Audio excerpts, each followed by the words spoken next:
Saya ulangi lagi, anak-anak, tolong kalian klik kolom komentar ya, kalau sudah masuk dalam channel YouTube kami. Tolong anak-anak dan Bapak Ibu wali murid untuk bisa mendampingi anak-anaknya.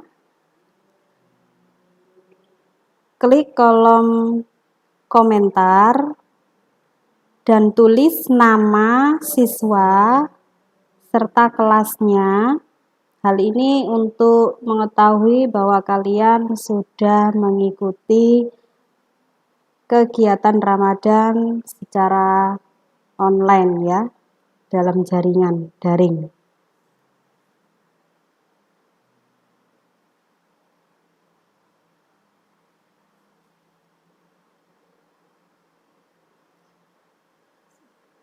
Tiga, dua,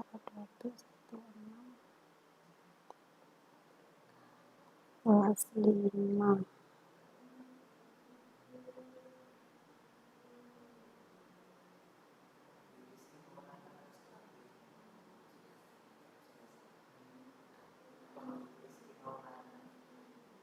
Kelas 2B, Wahyu, Rizky Maulana sudah hadir.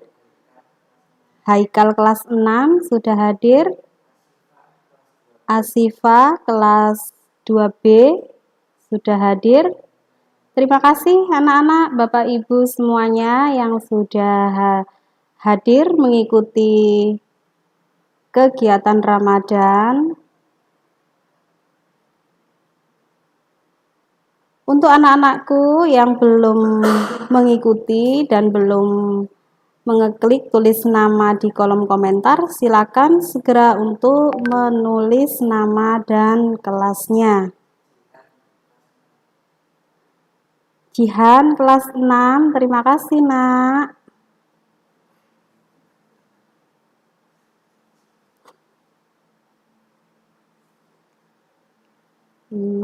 Kelas 1.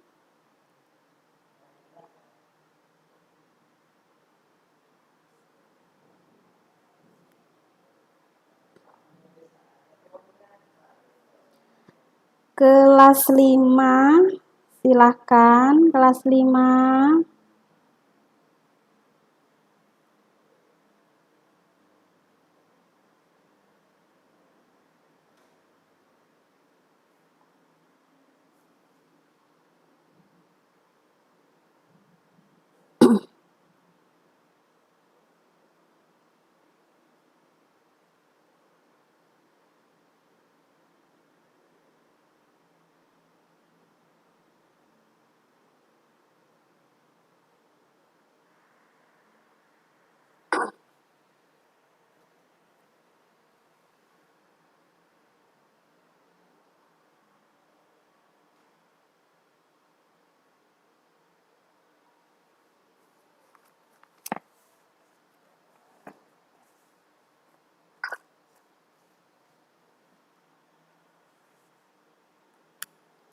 Irani, Dewi Reni, Farah Febrin, terima kasih anak-anakku. Silakan yang belum. Bu Fatma tunggu ya. Irani, Dewi Reni, Farah Febrin, terima kasih anak-anakku. Silakan yang belum. Fatma tunggu ya. Irani, Dewi Reni, Farah Febrin. Danilo Alfarabi kelas 6. Muhammad Hafiz Alfarid kelas 2B. Terima kasih sudah ikut bergabung.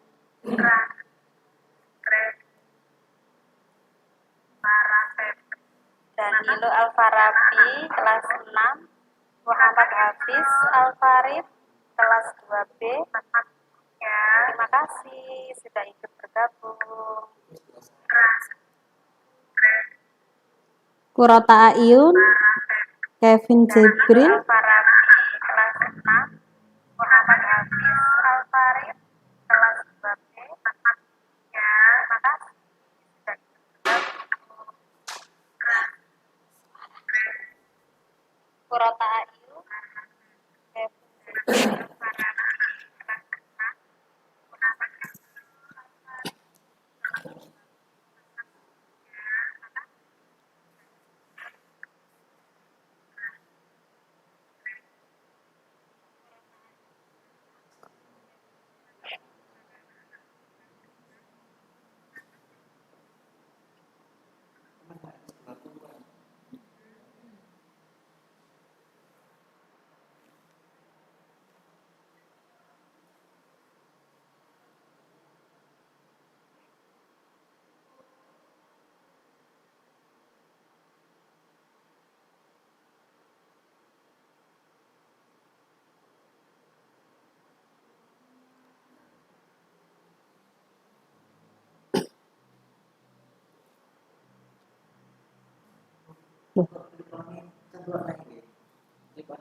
Ya anak-anak, alhamdulillah ini sudah 21 siswa yang bergabung.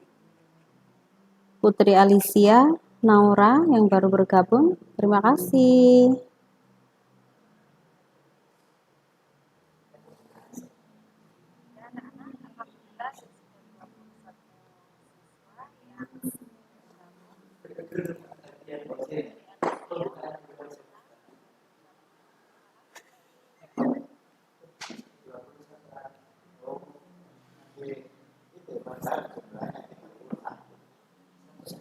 Satu sekolah.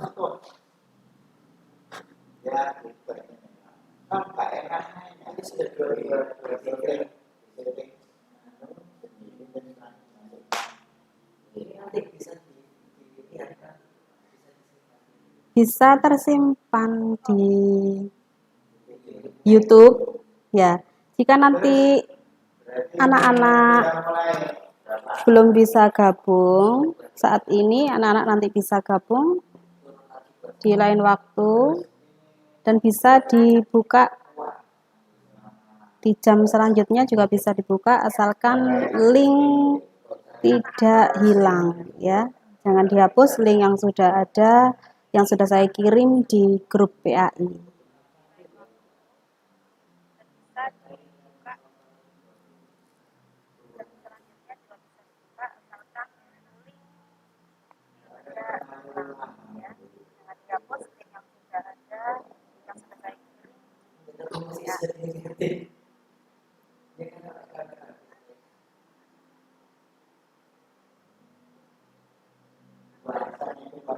Hafizah Kanza, Fitri Ayu Salsabila kelas 3, absen 9. Melinda Hevina Putri kelas 6. Terima kasih sudah bisa gabung.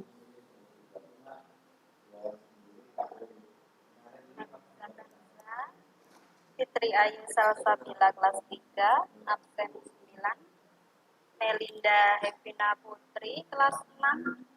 Terima kasih sudah bisa gabung.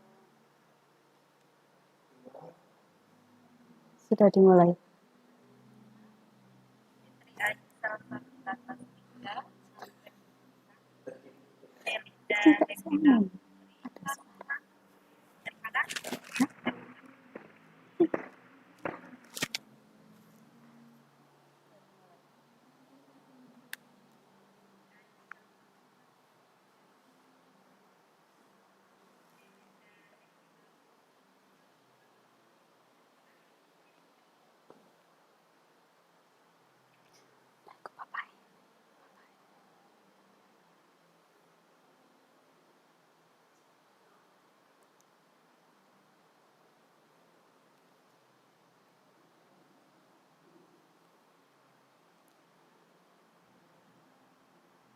Assalamualaikum warahmatullahi wabarakatuh.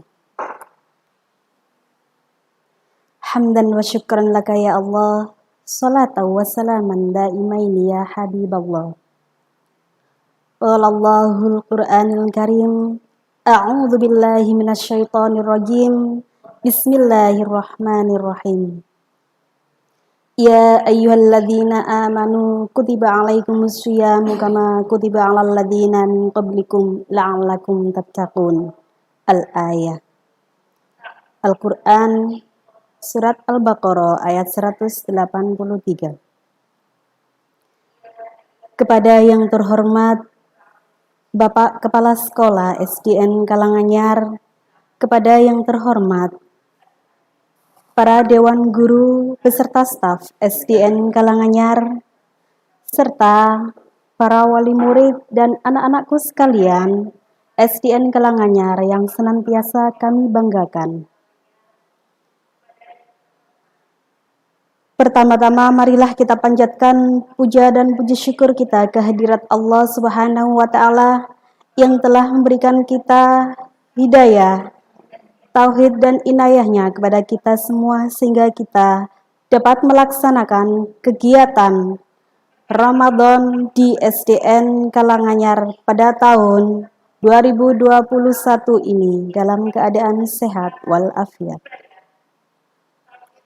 Salawat dan salam tetap tercurahkan kepada baginda kita Nabi Muhammad sallallahu alaihi wasallam yang telah mendobrak pintu kejahiliaan.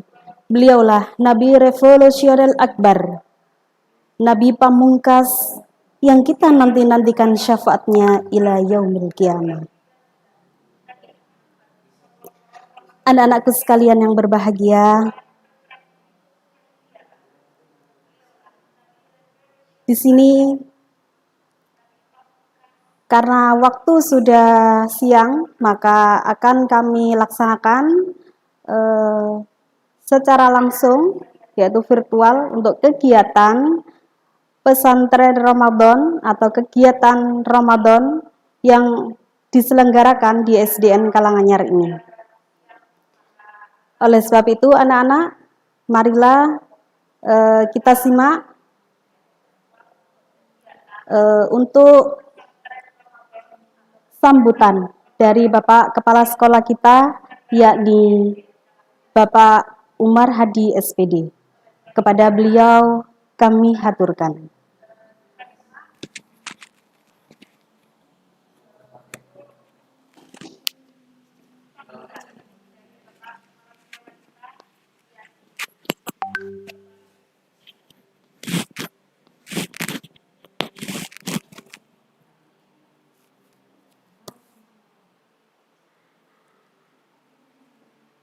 Assalamualaikum warahmatullahi wabarakatuh. Innal hamdalillah nahmaduhu wa nasta'inu wa nastaghfiruh wa na'udzu billahi min sururi anfusina wa min sayyiati a'malina may yahdihillahu fala mudhillalah wa may yudlilhu fala hadiyalah. Asyhadu an la ilaha illallah wa asyhadu anna Muhammadan abduhu wa rasuluh. Allahumma shalli wa sallim wa barik ala sayyidina Muhammad wa ala alihi wa ashabihi ajma'in. Amma ba'du. Yang kami hormati Bapak Ibu Guru SDN Kalanganyar, yang kami hormati Ibu Fatma Samsia SPDI selaku guru PAI di sini, yang kami hormati wali siswa kelas 1 sampai kelas 6 SDN Kalanganyar, anak-anakku sekalian yang sangat ceria, yang sangat berbahagia di rumah. Anak-anakku sekalian, dalam mukaddimah saya tidak akan memberikan panjang lebar, hanya sedikit yang ingin saya sampaikan kepada kalian semuanya, yakni yang pertama, anak-anakku sekalian, di dalam pelaksanaan pondok Ramadan di bulan suci Ramadan ini, pergunakanlah waktu yang sebaik mungkin, karena bulan suci Ramadan ini datangnya hanya satu kali dalam satu tahun, dan untuk pelaksanaan kegiatan pondok Ramadan ini hanya satu kali juga. dan nantinya akan diberikan oleh guru kalian semuanya, yaitu Ibu Fatma Samsiah SPDI, akan memberikan materi tentang Ramadan, tentang puasa, tentang toharo, tentang sholat, ya. Jadi nanti kalian semuanya harus mengikuti dengan baik, tingkatkanlah semangat kalian belajar dari rumah, karena pandemi COVID-19 belum berakhir anak-anakku sekalian. Untuk itu, kalian di rumah supaya tetap semangat menjaga protokol kesehatan di rumah, yaitu selalu mencuci tangan anak-anakku ya. Terus yang kedua, anak-anak kalian jangan lupa juga kalau pergi keluar atau di dalam masyarakat berdampingan dengan tetangga, dengan yang lain, gunakanlah masker. Kemudian jaga jarak.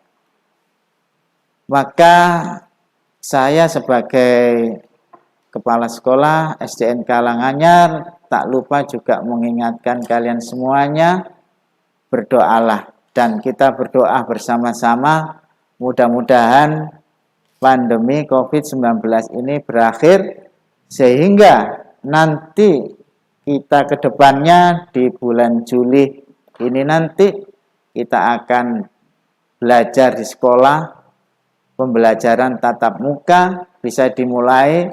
Kalian tentunya juga sangat merindukan dengan sekolah kalian, merindukan dengan Bapak Ibu guru, merindukan dengan teman-temannya. Jadi untuk itulah pembelajaran lewat online ini virtual tidak semaksimal mungkin, tapi tidak mengurangi semangat kalian belajar.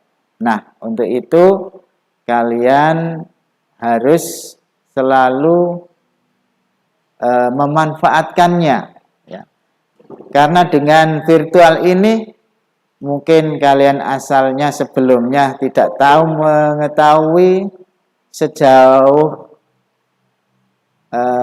itu atau seluas mungkin, tapi dengan hikmahnya ada pandemi ini kalian bisa belajar melalui dunia maya.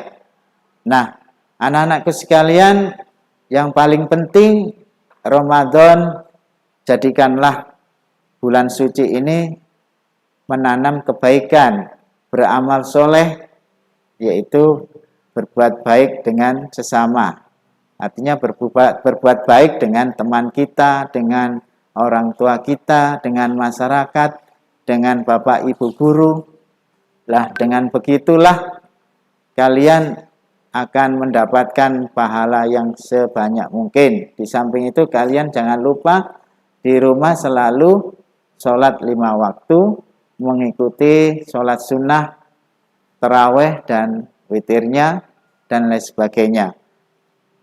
Saya pikir cukup sekian, karena ada pembelajaran lagi nanti disampaikan oleh guru kalian, Ibu Fatma Samsiah SPDI. Saya akhiri, billahi taufik wal hidayah waridha wal inayah. Wassalamualaikum warahmatullahi wabarakatuh.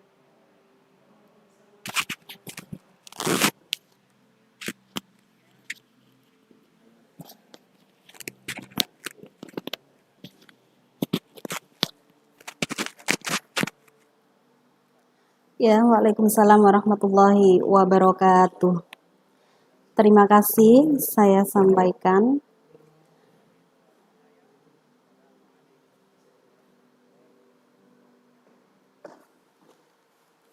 Anak-anakku yang soleh-solihah, kini saatnya kita pembelajaran dalam kegiatan Ramadan SDN Karanganyar, Stati Sidoarjo.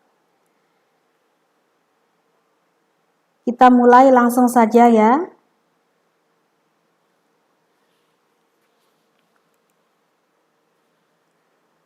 Tujuan dari kegiatan ini, anak-anak, yang pertama yaitu meningkatkan keimanan dan ketakwaan serta akhlak yang mulia. Jadi, nanti Bu Fatma harap setelah pembelajaran ini, kalian harus bisa meningkatkan pemahaman, penghayatan, dan pengamalan ajaran agama Islam dalam kehidupan sehari-hari. Intinya anak-anak harus bisa mempraktekkan dalam kehidupan sehari-hari.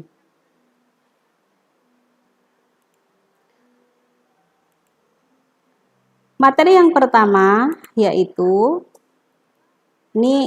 materi ini saya peruntukkan kelas 1 sampai kelas 6 ya. Ini menyeluruh. Jadi bagi yang belum pernah mendapatkan, ini akan mendapatkan. Bagi yang sudah pernah mendapatkan dalam pembelajaran sehari-hari, ini bisa dijadikan sebagai pemantapan materi. Yang pertama adalah tentang toharo. Kedua, tentang wudhu. Yang ketiga, tentang sholat. Keempat, tentang zakat. Kelima, puasa Ramadan. Dan yang keenam, amalan-amalan di bulan Ramadan. Anak-anak, tahu enggak, masih ingatkah kalian apakah toharo itu? Apa ya toharo itu ya? At-toharatu hiya fi'lu ma la tasihhu sholatu illa bih. Toharo adalah melaksanakan sesuatu untuk sahnya sholat atau bersuci. Toharo makna aslinya dari bahasa adalah bersuci. Bersuci di sini ada dua. Toharo dari hadas seperti wudhu, mandi, tayamum. Kemudian toharo atau bersuci dari kotoran seperti istinja atau cebok ya, atau bahasa kalian biasanya cawi gitu ya. Menghilangkan najis dari badan, bisa dari kencing atau buang air kecil, bisa dari BAB buang air besar, maupun menghilangkan kotoran dari pakaian dan juga tempat.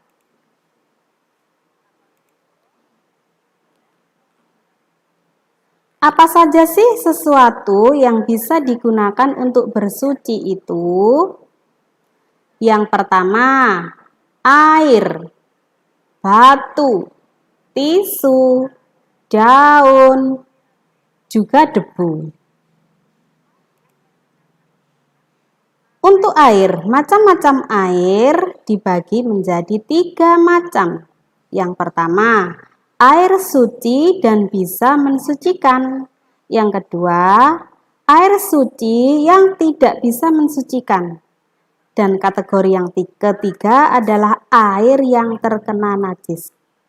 Oke, sekarang Bu Fatma jelaskan ya, apa itu air suci dan bisa mensucikan. Air suci dan bisa mensucikan yaitu air yang turun dari langit atau air asli yang muncul dari sumber, dari bumi, yang tidak berubah sifat kesuciannya. Jadi mulai dari munculnya air sampai ke kita itu tidak ada perubahan baik bau, rasa maupun warnanya. Contohnya apa? Air yang suci dan bisa digunakan untuk mensucikan. Contohnya air embun, air hujan, air sungai, air salju, air es. Es ini yang tidak berwarna loh ya, tidak berbau. Nah, beda lagi kalau es teh. Nah, itu berbeda, tidak boleh. Air sumur, air laut, nah itu merupakan air yang bisa digunakan untuk mensucikan atau air suci dan bisa digunakan untuk mensucikan. Kategori yang kedua yaitu air suci yang tidak bisa digunakan untuk mensucikan. Apa itu? Air yang sedikit dicampur dengan benda yang suci, seperti air susu, air kopi, air teh. Nah, contoh lain ada lagi air kelapa. Nah, air kelapa bisa enggak digunakan untuk bersuci? Kan asli, ya kan? Asli dari pohon. Nah, ini air ini juga tidak bisa digunakan untuk bersuci, anak-anak. Kenapa? Karena air tersebut ada rasanya dan juga ada baunya. Ya, jadi tidak bisa digunakan untuk bersuci. Kemudian ada air sedikit yang sudah digunakan untuk menghilangkan hadas atau menghilangkan najis. Nah, air yang habis digunakan untuk cuci tangan atau cuci kaki, nah digunakan lagi untuk wudhu misalnya. Nah, itu tidak boleh, ya. Atau airnya sedikit tapi kecipratan. Nah, itu juga tidak boleh. Karena kategorinya dalam bersuci yang bisa digunakan untuk mensucikan adalah air ini harus mencapai 2 kolah. Nah, 2 kolah itu ukurannya kira-kira 190 liter anak-anak, ya. Jadi sekarang ini kan banyak yang kecil-kecil nih baknya, bak airnya kecil. Nah, oleh sebab itu diharapkan kalau bersuci, misalnya mandi besar, berwudu, anak-anak menggunakan air yang suci, yaitu dengan cara mengalir langsung pakai keran, atau jika tidak punya keran, apa itu? Semprotan air mancur. Nah, atau bikin sendiri bisa. Ya, air yang mengalir. Ya, betul Pak Udin. Ini saya sama Pak Udin ya, guru kelas 3. Terima kasih Pak Udin sudah membantu Bu Fatma.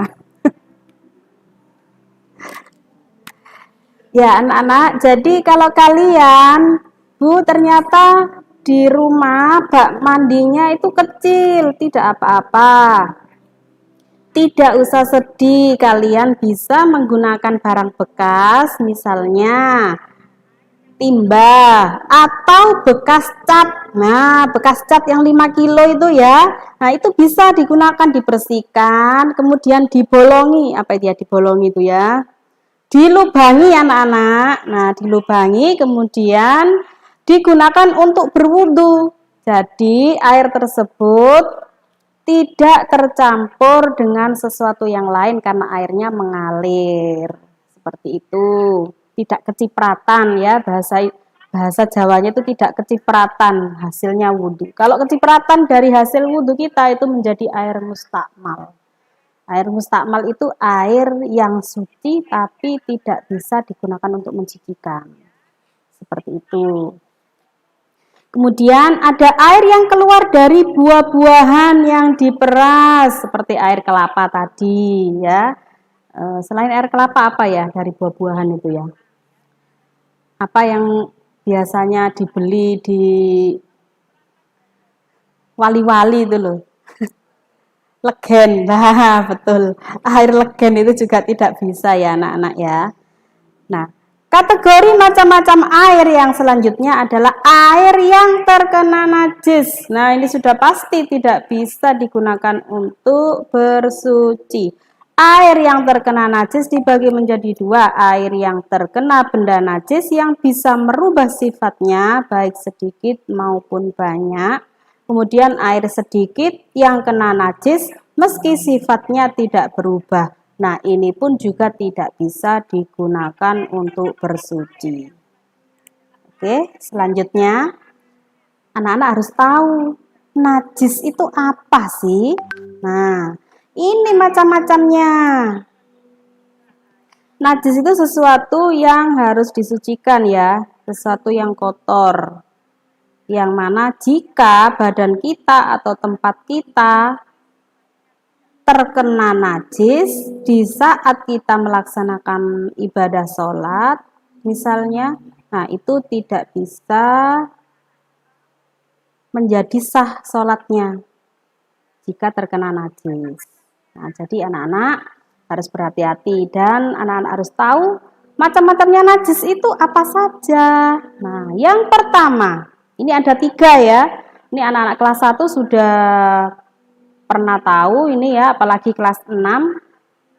Bagi yang lupa, nah ini diingatkan lagi sama Bu Fatma ya nak ya, bisa langsung dipraktekkan dalam kehidupan sehari-hari. Jadi pelajaran ini jangan hanya diabaikan begitu saja, karena ini pelajaran dalam kehidupan sehari-hari untuk menuju ibadah kita agar menjadi ibadah diterima oleh Allah Subhanahu wa taala dan bisa mengantarkan kita ke surga nanti ya.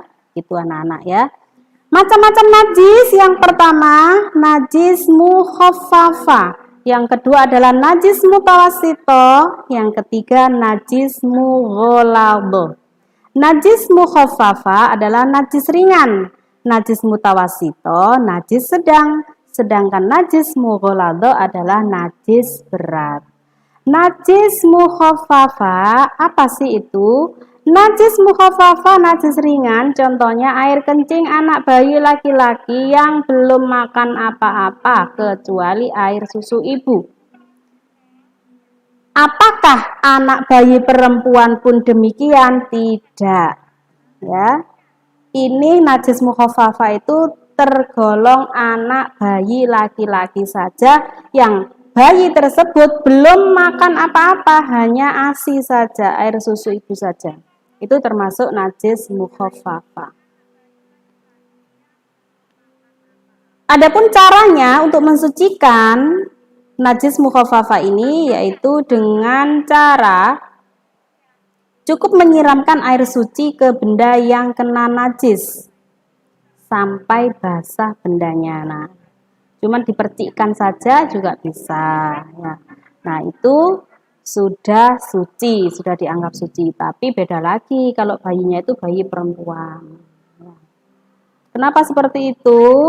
Ya, memang berbeda karena itu dalam organ tubuh laki-laki dan organ tubuh perempuan pun juga berbeda. Maka sesuatu yang dikeluarkannya pun juga berbeda.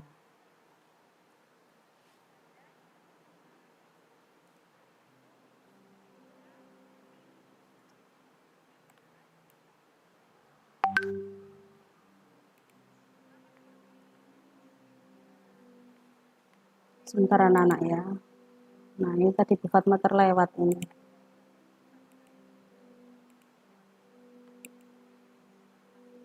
Kepencet. Maaf ya. Nah, najis yang kedua adalah najis mutawasito. Najis mutawasito kategori najis sedang. Najis mutawasito ada 2, yaitu najis hukmiyah dan ainiyah. Hukmiyah yaitu najis yang tidak nampak warna dan baunya, seperti air kencing yang sudah mengering. Nah, cara mensucikannya adalah dibasuh atau disuci dengan air suci. Nah, ini harus berhati-hati. Misalnya kita habis kencing, ya, kecipratan bajunya. Nah, itu baju itu juga termasuk najis hukmiyah walaupun air kencing tersebut sudah mengering. Nah, tapi biasanya masih ada baunya ya walaupun sudah kering. Kedua yaitu najis ainiyah, yaitu najis yang nampak warna, rasa dan baunya seperti kotoran hewan dan lain-lain. Kotoran manusia bagaimana? Sama saja ya. Cara mensucikannya adalah dibasuh dengan air yang suci sampai hilang warna, bau, dan juga rasanya. Nah, cara mensucikannya ini digelontor dengan air, kemudian dikasih pewangi ya atau sabun. Nah, pasti sudah hilang warna, bau, dan rasanya. Jangan lupa anak-anak Untuk mensucikan najis mutawasito ini airnya harus mengalir. Jadi dihilangkan dulu najisnya, kemudian diberi air. Bagaimana jika najis tersebut berada di tempat, misalnya berada di musola atau di lantai seperti itu. Ada kucing lewat, ternyata kucingnya langsung pipis. Nah, bagaimana cara mensucikannya? Air kencingnya dihilangkan dulu dengan tisu atau dengan kain, ya. Kenapa seperti itu? Agar tidak bleber. Apa itu bleber ya? Agar tidak kemana-mana, agar tidak tercecer, ya. Nah, dihilangkan dulu najisnya, kemudian dipel, nah, atau dibasuh atau kalau pada pakaian digerojok sama air ya. Kalau di tempat berarti dipel, tapi harus dihilangkan dulu najisnya. Kemudian diberi air, lalu diberi pewangi, kemudian diberi air lagi. Jadi 3 kali diberi air. Insya Allah sudah hilang warna, bau, dan juga rasanya. Nah, tapi ingat anak-anak, jangan didulit ya. Nanti, wah ini rasanya bagaimana ini ya, didilat. Nah, jangan ya, kotor. Yang ketiga yaitu najis mughaladhah. Najis mughaladhah ini tergolong najis yang berat sekali. Contohnya seperti air liur anjing dan babi, kena babi ya. Adapun cara mensucikannya yaitu badan yang terkena anjing atau babi itu dibasuh dengan air suci sebanyak 7 kali. Dan yang sekali dicampur dengan debu. Nah, Masya Allah sampai 7 kali ya, terus dicampur dengan debu lagi. Nah, kenapa seperti itu? Karena hewan tersebut adalah banyak mengandung virus. Ya. Oke, saya lanjut. Wudhu. Materi selanjutnya adalah tentang wudhu. Apa sih wudhu itu? Wudhu menurut bahasa artinya bersih. Menurut istilah artinya menggunakan air pada bagian anggota tubuh tertentu dengan disertai niat. Nah, anak-anak ini harus tahu apa sih rukun wudhu itu? Rukun wudhu adalah sesuatu bagian-bagian dari wudhu yang tidak boleh ditinggalkan. Jika ditinggalkan, maka hal ini akan menjadikan wudhu tersebut tidak sah. Kalau wudhunya tidak sah, maka sholatnya pun ikut tidak sah. Jika wudhu dan sholatnya tidak sah, maka kalian tidak tercatat sebagai orang yang telah beribadah. Apa sih rukun wudhu tersebut? Yang pertama membaca niat. 2 membasuh muka, ketiga membasuh kedua tangan sampai siku, keempat mengusap sebagian rambut kepala, kelima membasuh kaki sampai 2 mata kaki, yang keenam adalah tertib atau berurutan. Jika setelah niat membasuh muka kemudian langsung rambut kepala, nah, mengusap sebagian rambut kepala, baru kemudian membasuh kedua tangan. Nah, ini kan tidak urut namanya, tidak tertib. Nah, jika dilakukan tidak tertib seperti ini, maka wudhunya menjadi tidak sah. Nah, seperti itu. Membasuh kedua tangan pun juga harus melampaui siku, ya. Jadi sampai siku, sampai di atas siku. Nah, itu lebih baik. Kenapa? Agar wudhunya menjadi sah. Kemudian sunnah wudhu. Apa sih sunnah itu? Sunnah adalah sesuatu yang apabila dilakukan itu menjadi pahala. Jika tidak dilakukan bagaimana? Tidak berdosa. Nah, itu disebut sunnah. Oke. Jadi, apa sih sunnah-sunnah wudhu itu? 1. Membaca basmalah. Yang kedua, membasuh telapak tangan sampai pergelangan tangan. Ketiga, berkumur-kumur. Keempat, membasuh kedua lubang hidung. kelima membasuh kedua daun telinga. Nah, ini adalah termasuk sunnahnya wudhu. Jika sunnah tersebut dilaksanakan, maka pahalanya akan lebih banyak. Tata cara berwudhu menurut ajaran Islam antara lain membasuh kedua telapak tangan dengan membaca basmalah. Kedua, berkumur untuk membersihkan mulut. Ketiga, membersihkan kedua lubang hidung. Keempat, niat di dalam hati yang khusyuk sambil membasuh muka 3 kali. Harus 3 kali ya. Kelima, membasuh tangan sampai siku 3 kali. Keenam, mengusap sebagian kepala 3 kali. Yang ketujuh, mengusap kedua telinga 3 kali. Yang terakhir, membasuh kedua kaki sampai mata kaki juga 3 kali. Nah, tertib artinya melaksanakan wudhu secara berurutan mulai niat sampai membasuh kedua mata kaki. Jadi anak-anak yang urutannya tadi harus secara berurutan ya. Bagaimana sih niat wudhu itu?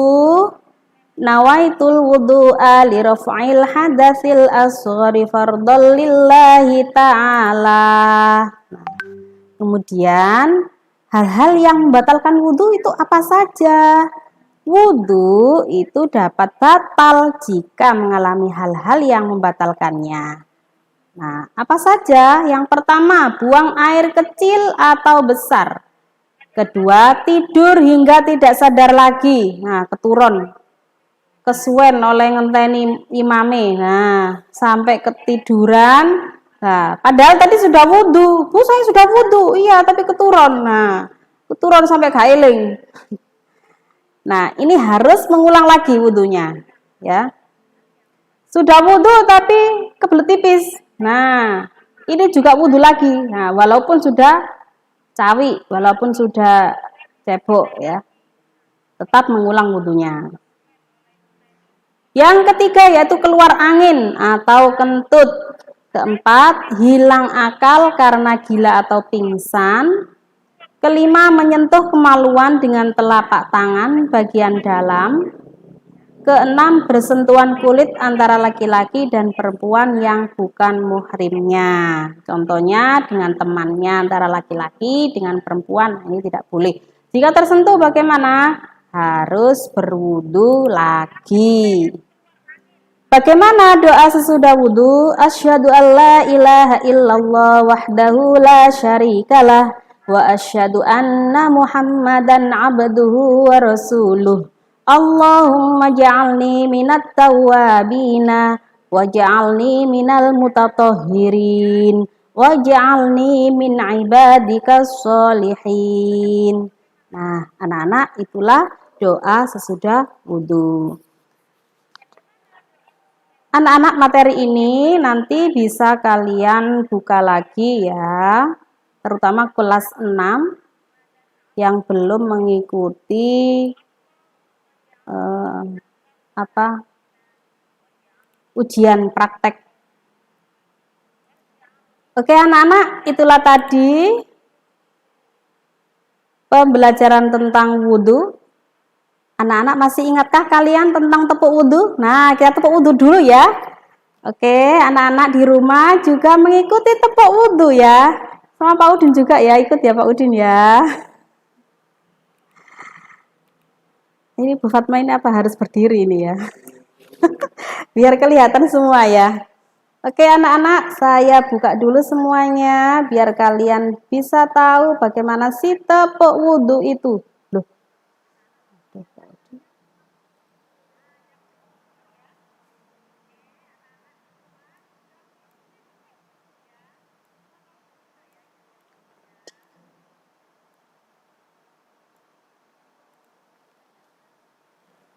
Oke, sudah siap anak-anak? Yang ada silang-silangnya itu merupakan tepuknya ya. Jadi tepuk wudhu. Baca bismillah sambil cuci tangan. Kumur-kumur basuh hidung, basuh muka. tangan sampai ke siku, kepala dan telinga, tak lupa cuci kaki lalu doa, doa. Nah, bisa kan anak-anak masih ingat? Nah, mungkin yang kelas 5, kelas 6 ini masih ingat ya.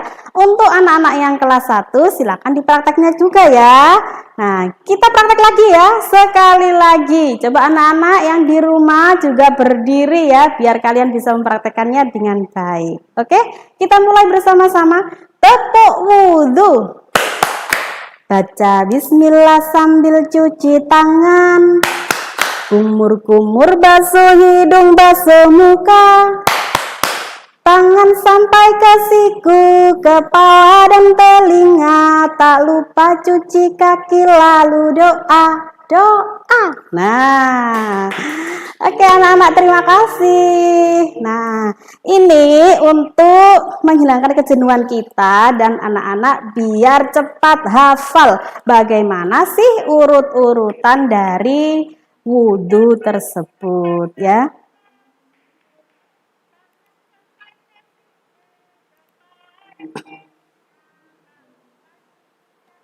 Oke, sekarang materi selanjutnya yaitu tentang sholat. Anak-anak, materi sholat ini sudah kalian dapatkan ya kemarin, mulai dari kelas 1 sampai anak kelas 6 sudah pernah mengikuti pembelajaran materi sholat. Di sini Bu Fatma akan mengingatkan kembali. Sholat adalah perbuatan yang terdiri dari bacaan dan gerakan yang dimulai dari takbiratul ihram dan diakhiri dengan salam. Sholat fardu adalah sholat yang wajib dikerjakan oleh setiap muslim. Jika tidak dikerjakan akan mendapat dosa, dan jika dikerjakan maka akan mendapatkan pahala dari Allah Subhanahu wa Ta'ala. Ibadah sholat ini sangat penting dan tidak boleh ditinggalkan. Jika sedang sakit, tidak dapat sholat dengan berdiri, maka boleh sholat sambil duduk. Bagaimana jika tidak dapat sambil duduk? Maka boleh melakukan sholat sambil berbaring atau terlentang. Nah, bagaimana Bu berbaring dengan terlentang itu? Terus kalau waktunya sujud bagaimana? Waktunya ruku bagaimana? Nah, dibayangkan ya. Jadi ini biasanya anak-anak yang atau biasanya ada orang tua yang sakit ya, atau saudara kita sakit, tetap kita harus mengingatkan untuk sholatnya. Dengan terlentang pun boleh, asalkan diniati dalam hati saya sholat, dan harus bersuci dulu. Boleh tayamum ya, boleh melakukan dengan tayamum, kemudian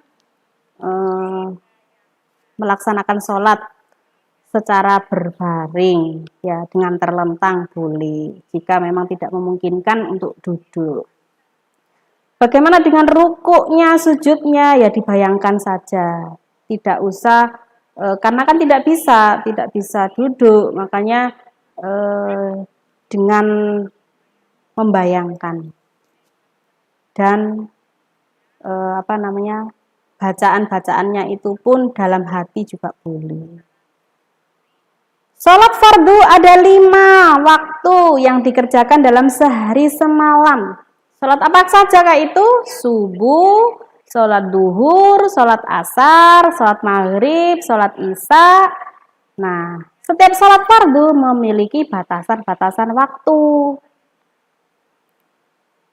Bagaimana batasan-batasannya? Ketentuan sholat 5 waktu ini.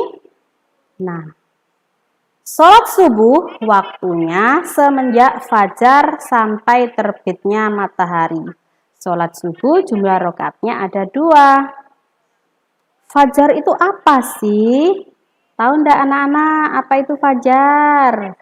Fajar itu mega ya, biasanya itu mega merah yang berada di langit ya. Kalau subuh itu berada di sebelah timur ya, di mana letaknya matahari akan terbit. Tapi sebelum matahari itu ada fajar dulu. Nah, fajar itulah waktu subuh telah tiba. Kapan habisnya waktu subuh? Habisnya waktu subuh ketika matahari sudah setinggi tongkat kalian pramuka itu loh. Nah, itu berarti waktu subuh sudah habis. Sholat duhur. Sholat duhur ada 4 rakaat. Waktunya sholat duhur semenjak matahari tepat berada di atas kepala kita sampai bayang-bayang sama panjang dengan bendanya.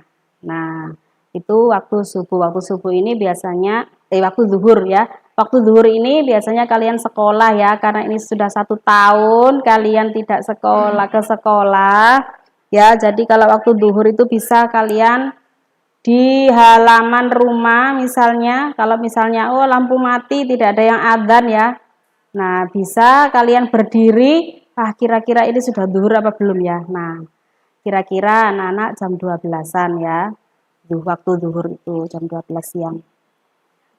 Kemudian sholat asar. Sholat asar jumlah rakaatnya ada 4. Waktunya kapan? Yaitu semenjak bayang-bayang benda itu sama panjang dengan bendanya. Jika kalian berdiri, ada bayang-bayang dari matahari, kok bayang-bayangmu ambek dedeke berdirinya kamu tadi kok ukurannya kok hampir sama. Lah itu berarti waktu asar telah tiba. Kapan berakhirnya? Sampai matahari terbenam. Untuk sholat maghrib. Sholat maghrib ada 3 rakaat. Nah, sholat maghrib ini termasuk sholat yang rakaatnya ganjil. Ya, di antara sholat 5 waktu, rakaat yang ganjil adalah sholat maghrib. Sholat maghrib ini waktunya dilakukan semenjak matahari terbenam sampai tidak ada lagi awan yang terkena sinar matahari atau hilangnya mega merah di sebelah barat. Nah, anak-anak biasanya kan ada mega merah ya di sebelah barat, itu tandanya bahwa matahari telah tenggelam. Setelah matahari tenggelam kan ada merah-merah itu. Nah, itu disebut waktu maghrib, sholat maghrib telah tiba. Itu disebut mega merah ya. Kemudian yang terakhir adalah sholat isya. Sholat isya ini jumlahnya ada 4. Waktunya semenjak hilangnya mega merah di sebelah barat sampai menjelang terbitnya fajar shodiq di sebelah timur. Jadi sholat yang waktunya paling panjang adalah sholat isya. Nah, ini banyak orang yang meremehkan ini biasanya. Wis engko ae nanti sajalah.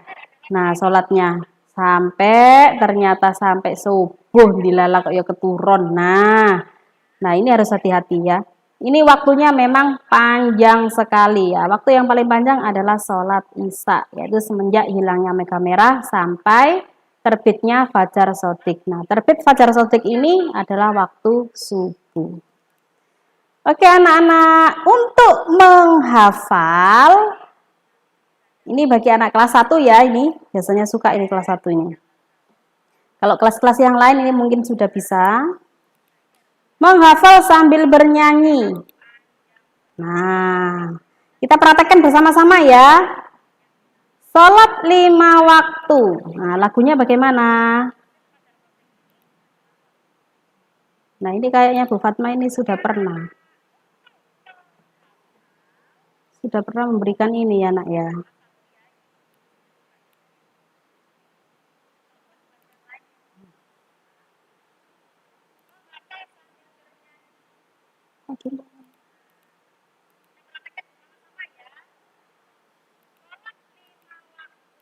Oke, sudah siap anak-anak? Hitungan ketiga mulai. Kok yang ini ae.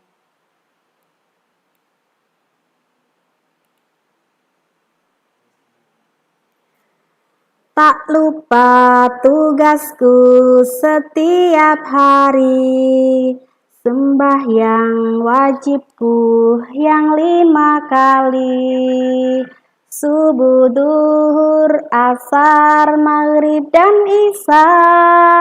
Tak mungkin aku lupa selama-lamanya. Tak lupa tugasku setiap hari, sembahyang wajibku yang 5 kali, subuh, duhur, asar, maghrib, dan isya. Tak mungkin aku lupa selama-lamanya. Oke, semuanya bisa? Nah, kita bernyanyi bersama-sama ya, anak-anak. Kita mulai bersama, mulai hitungan ketiga. 1, 2, 3. Tak lupa tugasku setiap hari, sembahyang wajibku yang 5 kali, subuh, duhur, asar, maghrib, dan isya. Tak mungkin aku lupa selama-lamanya. Terima kasih.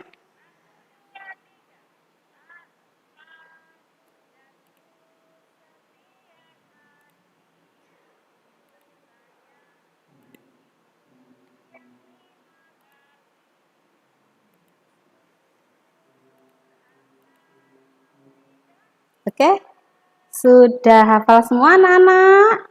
Nah, sekarang berikutnya adalah tentang zakat. Apa sih zakat itu? Manusia selain berdiri sebagai makhluk individu, yaitu makhluk ciptaan Allah Subhanahu wa taala, juga makhluk sosial yang tidak bisa hidup sendiri. Maka dari itu anak-anak, manusia tidak lepas dari tuntutan untuk mengabdi dan bersyukur kepada Allah Subhanahu wa taala.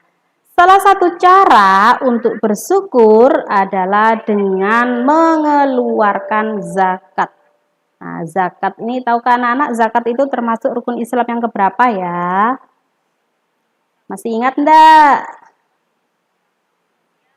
Rukun Islam ada 5, syahadat, sholat, zakat, puasa di bulan Ramadan, pergi haji bagi yang mampu.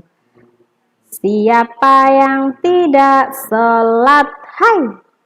Siapa yang tidak zakat akan rugi di akhirat, pasti Allah melaknat.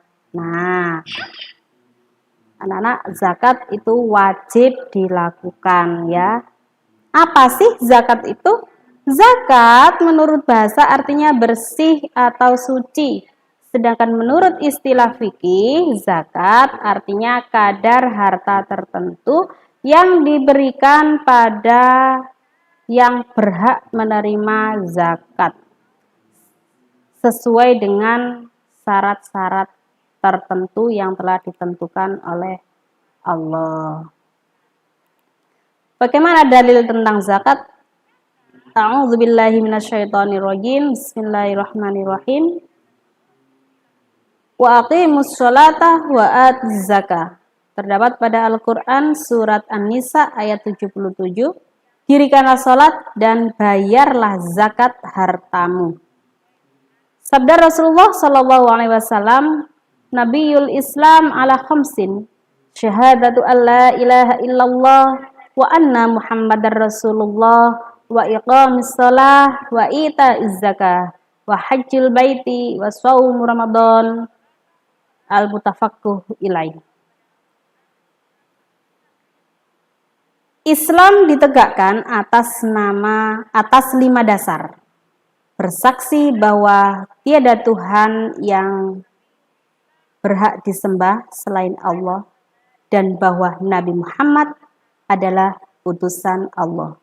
Menegakkan sholat 5 waktu, membayar zakat, ibadah haji, berpuasa pada bulan Ramadan. Nah, di sini ini adalah hadis tentang harus menegakkan sholat zakat dan semacamnya. Macam-macam zakat.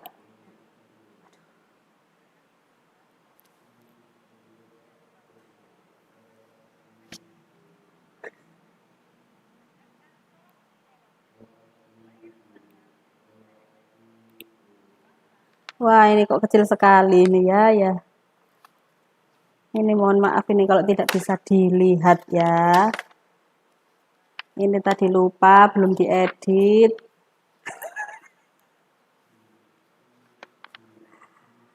Macam-macam zakat ini ada dua anak-anak. Zakat mal dan zakat fitrah. Nah, ini materi pelajaran kelas 6 ya. Anak kelas 6 ini sudah tahu semua. Bagi anak-anak yang lain kelas 1 sampai kelas 5. Nah, ini anak-anak bisa belajar lebih awal ya dengan adanya kegiatan Ramadan ini. Zakat mal dan zakat fitrah. Zakat mal itu apa sih? Zakat mal artinya zakat harta, yaitu memberikan sebagian harta kita kepada orang yang berhak menerima zakat dengan cara tertentu sebagai penyucian atas dirinya atau hartanya dari orang lain. Nah, zakat mal itu zakat benda, zakat barang, zakat kekayaan. Nah, itu zakat mal ya. Zakat fitrah. Apa sih zakat fitrah itu? Zakatun nafsi ya. Yaitu zakat yang dibayarkan setahun sekali sebelum sholat Idul Fitri sebanyak 2,5 kg bahan makanan pokok. Minimal 2,5 kilo ya. Jadi lebih itu lebih baik karena timbangan itu ada yang kurang ya, ada yang tidak sesuai. Nah, untuk mengantisipasinya daripada zakat yang kita keluarkan itu menjadi tidak sah, jadi untuk lebih baiknya anak-anakku sekalian, Bapak Ibu untuk berzakat dilebihi saja sedikit ya, itu untuk membersihkan diri kita, membersihkan harta kita. Ya. Contohnya adalah sumur. Sumur yang ada airnya itu anak-anak, jika diambil terus airnya, itu tidak makin memburuk. Namun sebaliknya, jika sumur tersebut tidak pernah diambil airnya, ditutup rapat-rapat. Nah, itu bakal apa? Apa yang terjadi? Maka sumur tersebut akan berbau. Nah, berbau juga, terus banyak hewan-hewannya menjadi kotor. Nah, seperti itulah harta kita, seperti itulah diri kita.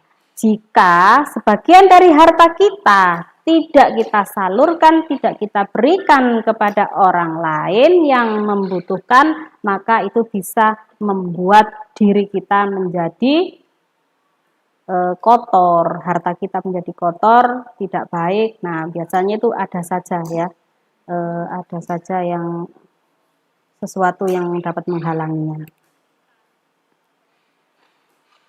Ketentuan zakat.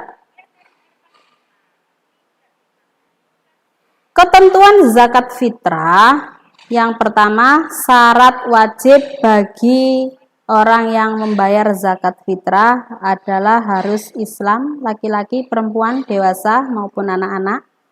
Jadi semuanya tanpa kecuali semuanya harus mengeluarkan zakat fitrah. Zakat fitrah itu seperti apa? Tadi adalah makanan pokok ya. Makanan pokok kita adalah nasi atau yang terbuat dari beras. Maka yang kita keluarkan nanti di saat zakat fitrah adalah beras. Jika makanan pokok kita adalah sagu, misalnya seperti orang daerah Maluku ya, itu makanan pokoknya adalah sagu, maka yang dikeluarkan ya sagu. Ya, karena sesuai dengan makanan pokoknya, sesuai dengan makanan sehari-harinya. Yang kedua, syarat wajibnya adalah menemui terbenam matahari di akhir bulan Ramadan. Nah, ini biasanya banyak yang orang tidak mengerti, orang tidak tahu. Yaitu misalnya contohnya bayi baru lahir. Ketika bayi itu lahir di akhir bulan Ramadan, maka bayi tersebut sudah wajib dizakati atau wajib mengeluarkan zakatnya. Ya masa bisa Bu, bayi mengeluarkan zakat ya orang tuanya ya. Orang tuanya yang berkewajiban untuk mengeluarkan zakat. Kemudian mempunyai kelebihan makanan untuk diri sendiri dan orang yang ditanggung di malam atau siang hari Idul Fitri. Nah, jadi yang mengeluarkan zakat, misalnya anak-anak ini kan masih kecil, masih belum bisa bekerja, masih belum bisa mendapatkan uang sendiri. Nah, yang wajib memberikan zakat adalah orang tua. Seperti itu maksudnya ya. Yang kedua, waktu membayar zakat fitrah. Yang pertama, waktu mubah, yaitu waktu takjil atau selama bulan Ramadan. Bu, sekarang ini kan bulan Ramadan sudah dapat 8 hari. Apakah boleh mengeluarkan zakat? Boleh, ya. Karena zakat fitrah itu boleh dilakukan pas waktu bulan Ramadan sampai akhir bulan Ramadan. Waktu wajibnya kapan? Nah, yaitu malam Idul Fitri hingga sebelum subuh. Nah, itu waktu wajib. Mau mepet Idul Fitri. Nah, mau mepet hari raya. Nah, itu wajib, sudah wajib. Karena apa? Karena setelahnya nanti bisa makruh itu.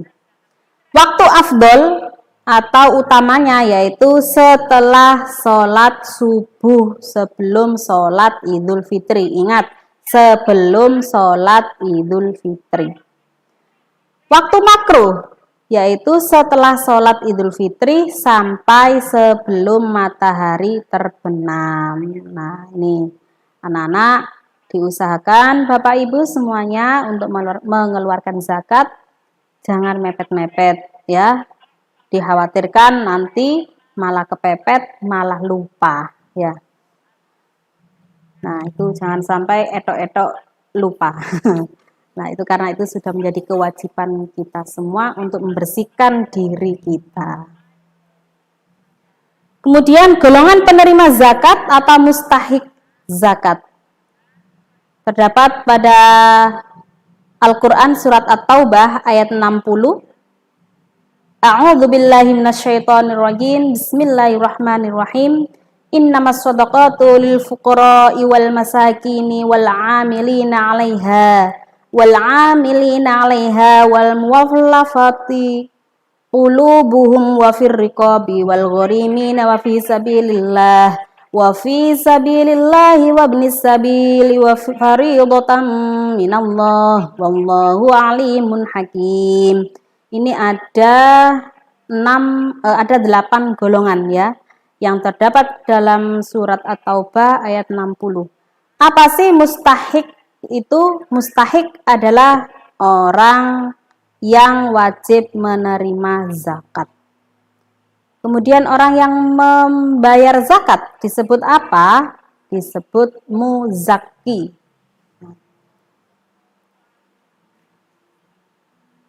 Arti dari surat At-Taubah ayat 60 yaitu sesungguhnya zakat itu hanyalah untuk orang-orang fakir, orang miskin, amil zakat yang dilunakkan hatinya atau mu'alaf, untuk hamba sahaya, orang yang berhutang, untuk jalan Allah dan untuk orang yang sedang dalam perjalanan. Sebagai kewajiban dari Allah, Allah Maha mengetahui lagi Maha bijaksana.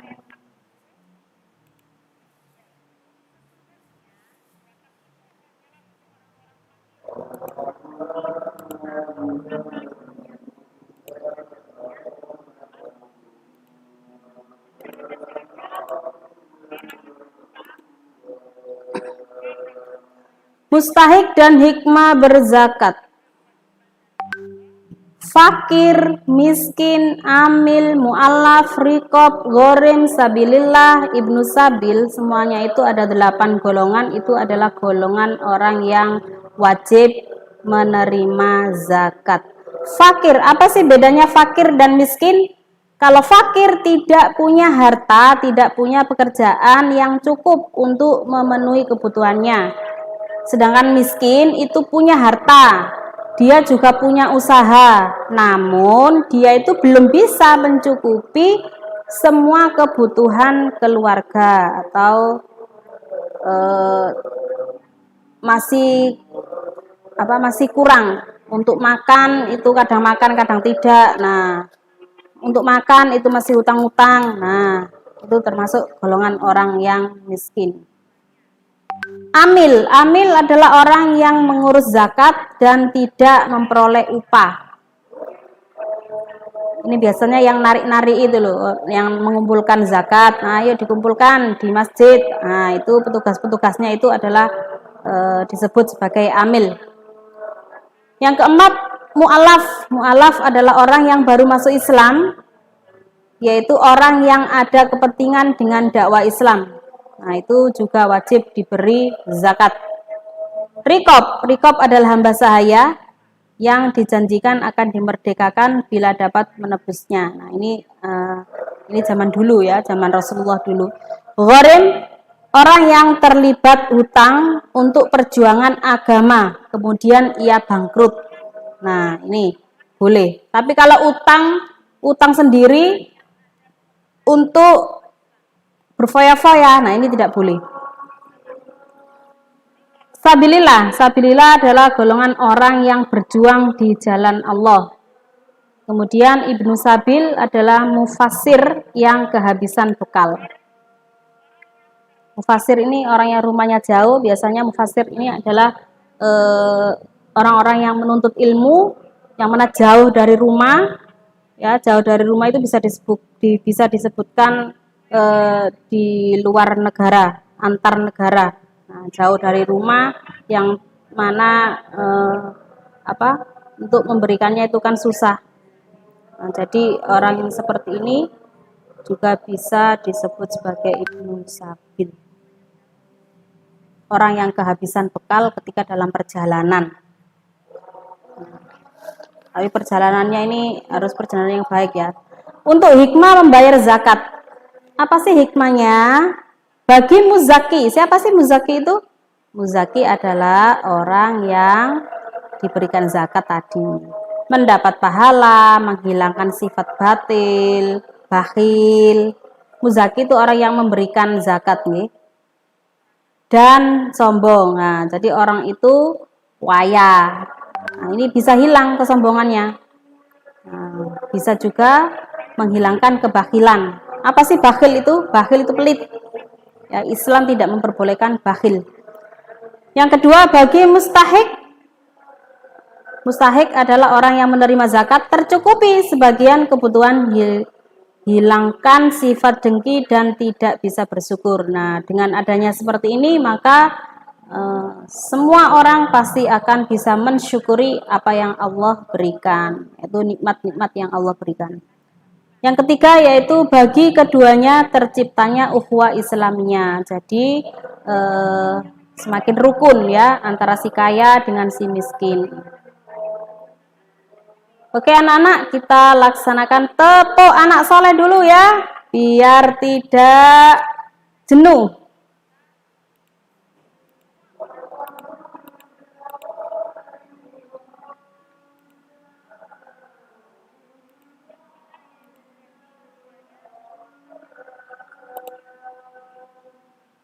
Nah, oke, tepuk anak soleh dulu ya. 1, 2, 3, tepuk anak soleh.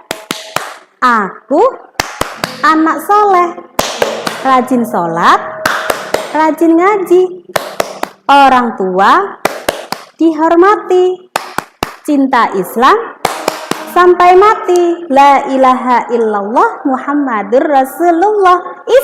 Islam, yes. Nah, begitulah.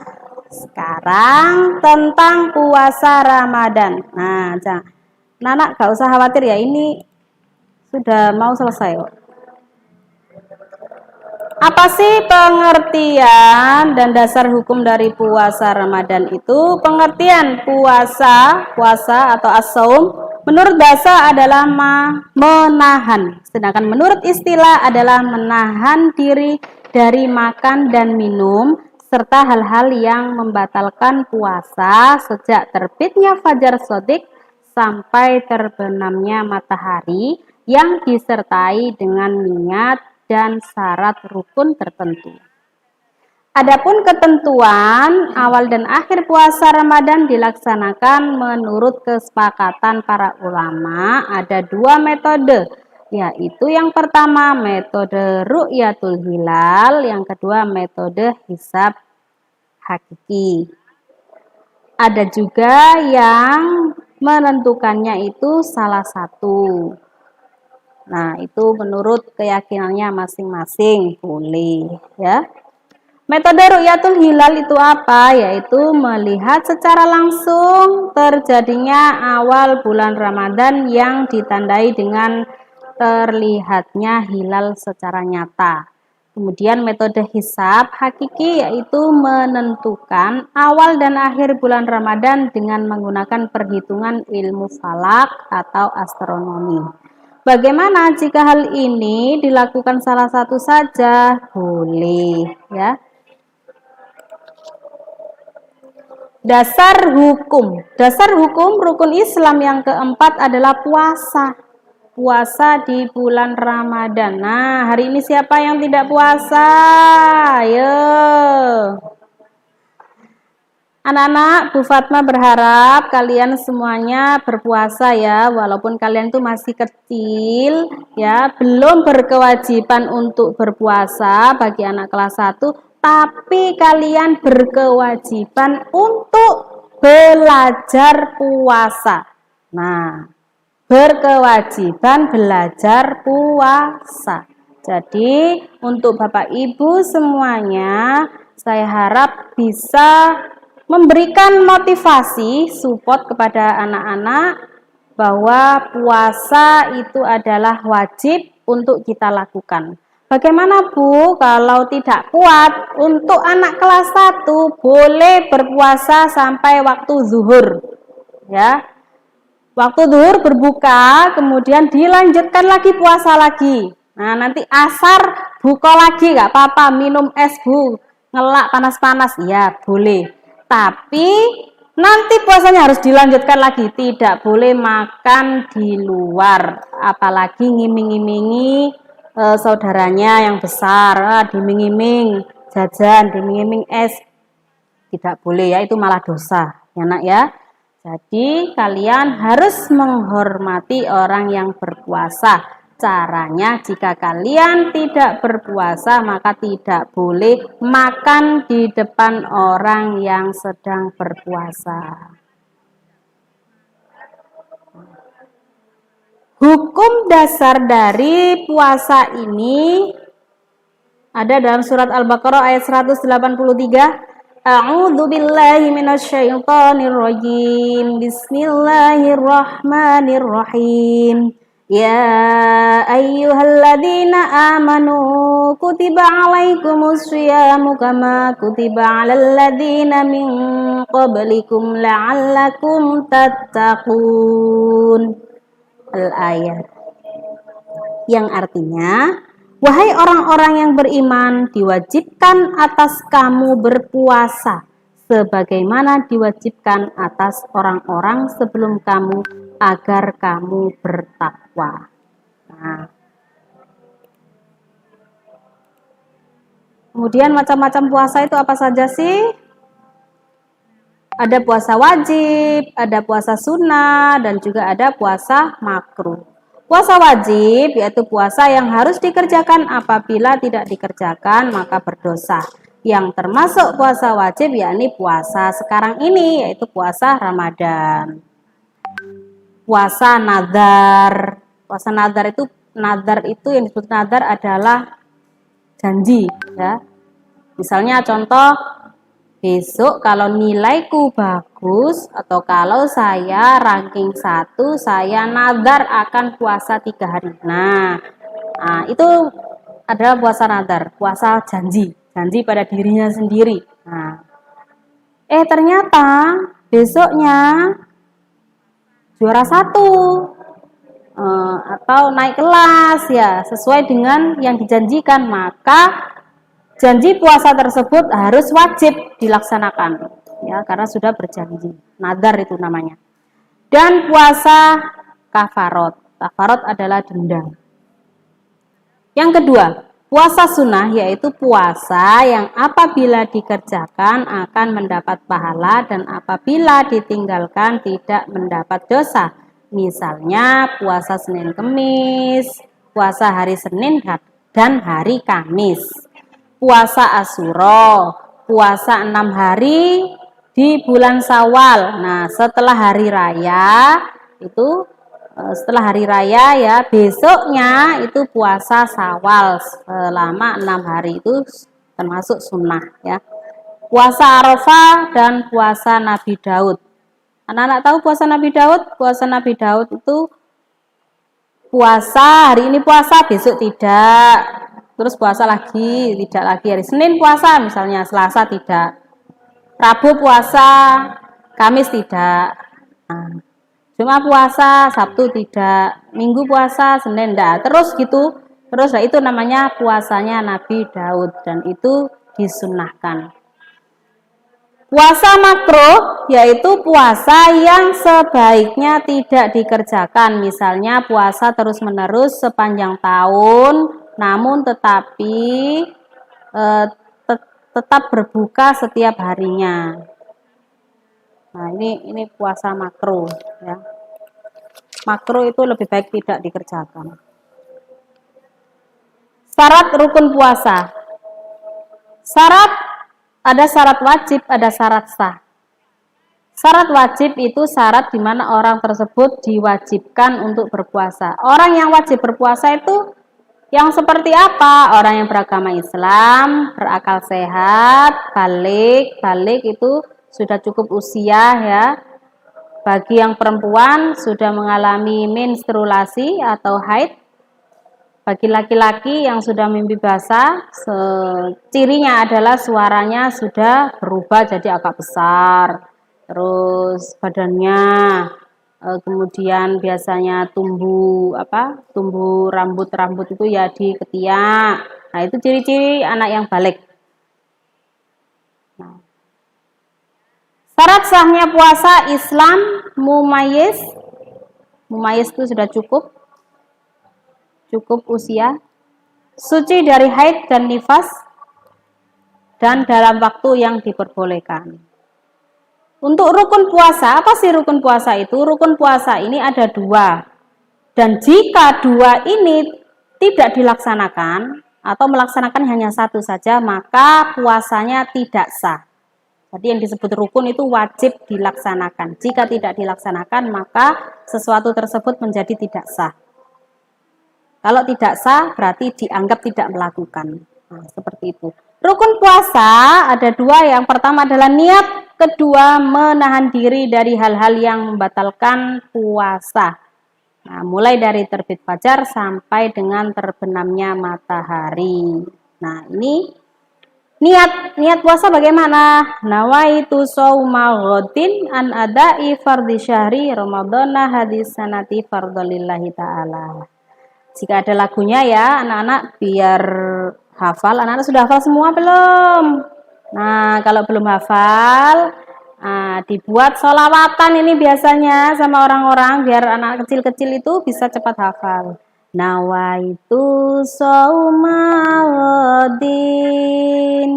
an adai fardhi syahri Ramadhana hadhihi sanati fardholillahi ta'ala. Kita ulangi lagi ya biar bisa ya. Nawaitu shauma ghadin an adai fardi syahri Ramadana hadhihi sanati fardal lillahi ta'ala. Nah, seperti itu niatnya. Bagaimana Bu kalau lupa tidak niat, maka puasanya tidak sah. Oleh sebab itu ada beberapa ulama yang mengatakan bahwa untuk menghindari agar puasa kita tetap sah dan kita tidak pernah lupa, maka di awal puasa, di awal Ramadan itu kita niati kita berpuasa Ramadan sebulan penuh. Nah, seperti itu. Anak-anak biasanya dilaksanakan, niat puasa ini dilaksanakan setelah sholat tarawih ya, agar semuanya tidak ada yang lupa. Bagaimana dengan sunnah puasa? Yang pertama menyegerakan berbuka. Nah, ini berbuka dengan segera maksudnya ya. Jika waktunya telah tiba. Kemudian berbuka dengan makanan yang manis atau air putih. Nah, makanan yang manis, buah-buahan yang manis, kurma. Ya, kalau tidak ada kurma mahal Bu, tidak ada kurma, air putih sajalah, tidak apa-apa ya. Jangan langsung makan nasi kemudian ada sambalnya. Nah, ini yang bikin perut kita menjadi sakit. Sebenarnya anak-anak puasa itu membuat badan kita menjadi sehat ya. Bagaimana kalau ada orang berpuasa tapi tambah sakit? Karena pola makannya, karena pola cara berpuasanya yang salah ya. Nah, Islam itu sudah betul loh. Kenapa di sini? Karena ternyata di dalam dunia kedokteran asam lambung orang yang punya asam lambung ya, itu jika diberikan makan manis dulu, nah ini asam lambungnya itu tidak meningkat, jadi netral. Nah, seperti itu. Jadi orang yang punya sakit perut, asam lambung misalnya, nah itu bisa sehat kembali. Mengakhirkan makan sahur, nah biar tidak cepat lapar ya. Jadi makan sahurnya diakhirkan, tapi juga jangan terlalu akhir sehingga kehabisan waktu. Nah, itu ya. Kemudian membaca doa pada waktu berbuka puasa. Nah, itu juga termasuk dari sunnahnya puasa. Bagaimana sih doa berbuka puasa itu? Allahumma laka sumtu wa bika amantu wa ala rizqika aftartu dhahabad dhama'u wa batallatil uruq wa sabatal ajru insyaallahu ta'ala. Nah, itu adalah doa berbuka puasa. Kemudian yang dapat membatalkan puasa dan orang yang diperbolehkan tidak puasa, itu apa saja? Hal-hal yang membatalkan puasa, makan dan minum disengaja. Nah, ngincipi, alasan ngincipi, ditelan pisan. Nah, itu tidak boleh, berarti puasanya batal. Bagaimana kalau puasanya batal? Ya ngijoli, ya. Mengqadha puasa tersebut di lain waktu setelah Ramadan. Muntah dengan sengaja, muntah disengaja, wis tak gawe muta-mutae ben kok gak oleh mbak ibu puasa. Nah, itu juga tidak boleh, itu batal puasanya. Berhubungan suami istri di siang hari, keluar darah haid, ini bagi yang perempuan yang sudah dewasa ya, hilang akal, kemudian keluar mani yang disengaja. Nah, ini bagi yang sudah balik. Yang orang yang diperbolehkan tidak berpuasa. Orang yang apa saja kategorinya? Yang pertama orang sakit, boleh berbuka tetapi wajib membayar atau mengqadha di lain hari. Yang kedua musafir, yaitu orang yang sedang bepergian dan wajib membayar qadha di hari yang lain. Anak-anak musafir ini harus benar-benar kalau bisa diusahakan untuk berpuasa ya, tetap berpuasa. Nah, dari itu jika kalian misalnya bepergian untuk beli baju baru, diusahakan malam-malam sajalah ya, bebas makan. Kemudian yang ketiga, wanita yang sedang hamil atau menyusui tetap wajib membayar atau mengqadha di hari yang lain. Boleh tidak puasa tapi tetap mengqadha di hari yang lain.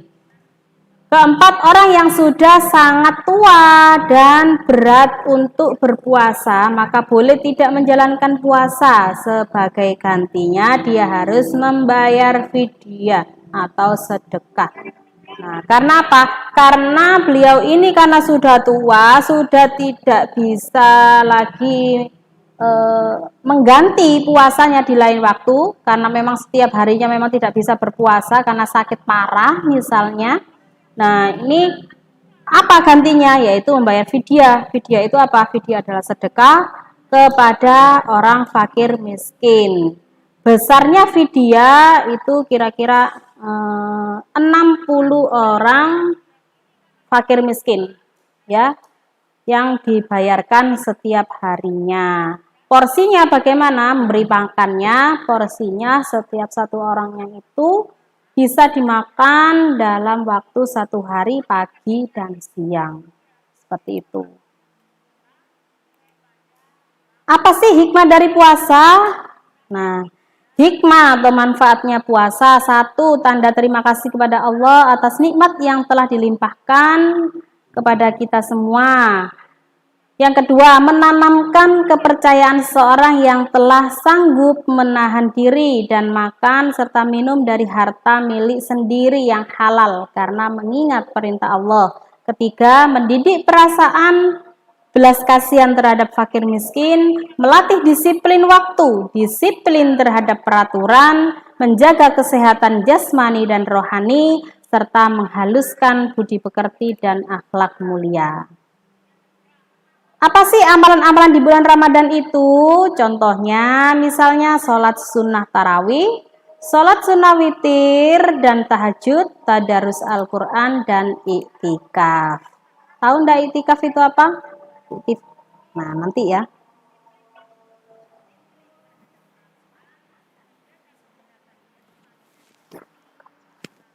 Ketentuan sholat tarawih. Sholat tarawih adalah sholat sunnah yang dikerjakan setelah sholat isya di waktu bulan Ramadan. Hukumnya sholat tarawih ini adalah sunnah muakkad. Sunnah muakkad itu sunnah yang ditekankan, ya, sunnah yang dikuatkan. Jadi pahalanya itu sangat banyak sekali karena sholat tarawih ini adalah satu-satunya sholat sunnah yang tidak ada di hari-hari yang lain kecuali pada bulan Ramadan. Ya, oleh sebab itu anak-anak, ini sholat tarawih itu pahalanya banyak sekali, bisa menghilangkan dosa-dosa kecil kita. Bilangan rakaat sholat sunnah, ada yang mengerjakan 8 rakaat, ada yang 20 rakaat, ada yang 36. Yang betul yang mana, Bu? Semuanya betul, tidak ada yang salah. Yang salah adalah orang yang tidak mau sholat. Nah, kemudian waktu boleh mengerjakan sholat sunnah tarawih. Yang pertama harus dikerjakan setelah mengerjakan sholat isya. Yang kedua di malam bulan Ramadan mulai masuk waktu isya sepanjang malam. Ketentuan sholat sunnah tarawih, syarat, rukun, dan sunat-sunat sholat tarawih sama dengan sholat wajib. Bacaan dan gerakannya sama, yaitu dengan sholat wajib sama. Hanya saja biasanya setiap rakaat salam. Seperti itu pelaksanaannya ya. Alhamdulillah anak-anak, materi hari ini untuk kegiatan Ramadan telah selesai. Semoga bermanfaat dan kita dapat menjalankan ibadah di bulan Ramadan ini dengan sebaik-baiknya serta menjadikan keberkahan bagi kita semua. Semoga kita semuanya, amal kita semuanya diterima oleh Allah Subhanahu wa taala, menjadi catatan dan kita dimudahkan untuk masuk surga. Amin amin ya rabbal alamin. Anak-anak, di sini Bu Fatma ada tugas ya.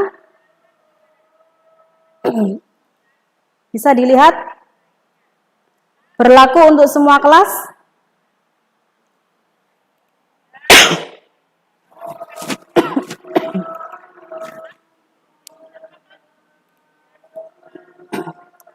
Tugas yang pertama, melaksanakan wudhu dengan baik dan benar, difoto. Kedua, melaksanakan sholat berjamaah, difoto.